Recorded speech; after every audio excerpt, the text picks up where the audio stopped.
সুপ্রিয় দর্শক, আসসালামু আলাইকুম। সকলকে জানাচ্ছি স্বাগত। আজকে আমরা অবস্থান করছি তিলপাড়া ইউনিয়নের পার্শ্ববর্তী এলাকা গোলাপগঞ্জ উপজেলার চন্দরপুর এলাকা। এখান থেকে আমরা যে সকল তথ্য, যে সকল রাস্তাঘাট এবং যে সকল দোকানপাট, বাজার ও আরো ইত্যাদি ডুবে গেছে, তো আজকে আমরা কুশিয়ারা নদীর তীরবর্তী যেই এলাকাটা চন্দরপুর, সো এখানে আমরা যাব এবং আপনাদের সাথে উপস্থাপন করব। দর্শক, আমরা অবশেষে চলে আসলাম সেই গোলাপগঞ্জ উপজেলার ঐতিহ্যবাহী যেই ব্রিজে। তো এখান থেকে আমরা আপনাদের সাথে উপস্থাপন করব যে যেই সকল রাস্তা, যে সকল বাড়ি ও যে সকল চলাচলের রাস্তাগুলা পানির নিচে ডুবে গেছে। তো আসুন তাহলে ঘুরে আসা যাক চন্দরপুর এলাকা থেকে।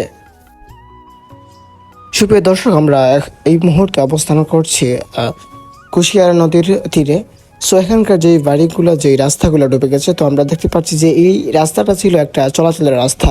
তো আসুন তাহলে ওনাদের কাছ থেকে আমরা জেনে আসি যে কেন বা কিভাবে হলো এই রাস্তাটার বেহাল অবস্থা। একটা রাস্তা আসলো, যে চলাচলের রাস্তা আসলো, কিন্তু নদী ভাঙ্গা লিয়ে গেছে। কি আমরা তান্তানোর জিকাইমু যে তান্তানোর কতটা কষ্ট এখানে আমরা আপনারা দেখলে বুঝবা। ওয়ালাইকুম আসসালাম। আলাইকুম। আগে রাস্তা আসলো, আচ্ছা আগে থেকে কিতা পানি বাড়িছে না কমছে? কমছে, আইজ হিরবার বাড়িছে, তুরা বাড়ছে, তারা গরম পানি উঠছে কিনা আমরা গড়ে উঠছে না। এই বাইরে গিয়া উঠানো পানি আছে দিয়ে বাঙ্গার পরে আমরা সেতু দিছি দিয়া কোনো সুরত চলাফেরা করি এখন। স্কুলের ছাত্রছাত্রী যাইতে খুব কষ্ট রাখি। স্কুল পড়ুয়া ছাত্রছাত্রীদের চলাচলের পথ ছিল এই রাস্তাটি, কিন্তু নদীর শেষে এই রাস্তাটি হয় ভেঙে নিল।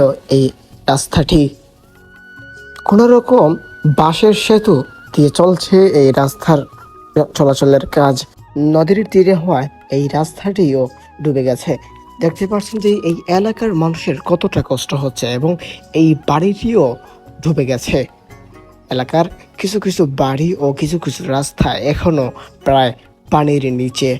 তো আমরা এখন অবস্থান করব এখানকার যে চন্দরপুর ব্রিজের নিচে যে বাজারটা, তো এখানে আমরা যাব এবং এখানকার যেই বর্তমান পরিস্থিতি, এই পরিস্থিতি নিয়ে আজকে আপনাদের সাথে সঠিক তথ্য দেওয়ার চেষ্টা করব।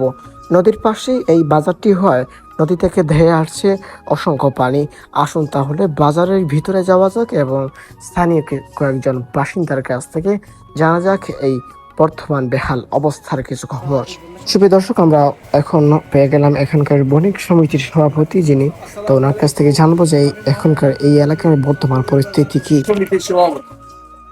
বন্যায় আমরা বহু ক্ষতিগ্রস্ত আমরা করিলাইছে। আপনারা দেখে আইসেন বাটির জন্য কয়েকটা বাড়ি ভাঙ্গিয়া নেরগি। এই বছর আমরা এখানে বন্যা যথেষ্ট ক্ষতিগ্রস্ত করছে। সরকার মহোদয়কে অনুরোধ করি আর আমরা এখানে বন্যা প্রতিরোধের লাগি একটা ব্যবস্থা করার জন্য। 2022 সালের বন্যা যেতে না যেতেই শুরু হলো 2024 সালে আবারও সিলেটের মাটিতে বন্যা। এই রাস্তাটা সহ এই বাড়িটাও এখন প্রায় অর্ধেক পানির নিচে। আসুন তাহলে দর্শক, আমরা আরো কিছুক্ষণ নৌ ভ্রমণ করে আপনাদের সাথে শেয়ার করব এই পার্শ্ববর্তী এলাকার কিছু কিছু দৃশ্য। দর্শক, আপনারা দেখতে পাচ্ছেন যে আমাদের চারিপাশে যে এলাকার যে বাড়িগুলো রয়েছে, তো এগুলা প্রচন্ড বৃষ্টির কারণে বা বন্যার কারণে এগুলা ধসে পড়ে গেছে। দেখতে পাচ্ছেন এই সকল এলাকাতেই বন্যার সময় তলিয়ে যায় এখানকার রাস্তাঘাট আরো ইত্যাদি। দর্শক, দেখতে পারলেন এই সকল রাস্তার বিহাল অবস্থা। আশা করি ভিডিওটা ভালো লাগবে।